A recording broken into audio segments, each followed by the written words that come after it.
One of my passions is tracking, and what I've learned is that it's one of the oldest sciences in the world. And if you think about it, that science has been replicated 100 times. All of us in today's modern world are tracking something. We are tracking numbers if we're in accounts, we're tracking consumer trends, we're tracking opportunities, we're tracking sports results, we're tracking fitness or health or nutrition, depending on whichever industry you're in.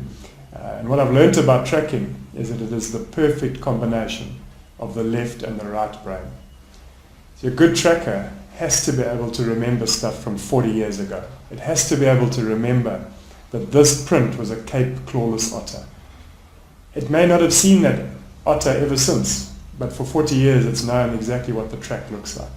And that's all a function of the left brain. It's memory, it's a data warehouse, it's able to go back and reclaim that memory at any point in time. And fundamentally, a good tracker has to know the difference between a black rhino and a white rhino spur, because if you think you're following black rhinos and you're actually following white rhinos, you're going to get a very different outcome. So left brain is ultimately hugely important for a good tracker. But an excellent tracker also uses the right brain, the intuitive sense of where the animal might be, what is it doing, what might it do next, where could it possibly go, what happens when other tracks get in the way, what happens when other tracks confuse that animal. It has an impact on the animal's behavior.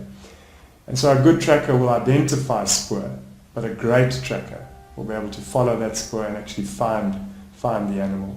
And so for me, it's been an analogy around what is it that we track in our own lives. Do we track numbers? Do we look for signs that aren't there, that should be there? How intuitive are we when we think about the things that have impacted on our own life? Do we track about trends? Do we track about relationships? What are we noticing and what are we not noticing? Where are our levels of awareness? And ultimately, if we have no energy, it's very, very difficult to track anything. So what I've thought about is that if energy is crucial to our ability to track, and that means tracking all the things in our life, then what is it that's going to get my energy up if I'm going to be a good tracker? And energy is crucial to everything. What got me thinking was also what kind of tracks do I leave? And especially for the people that are important to me.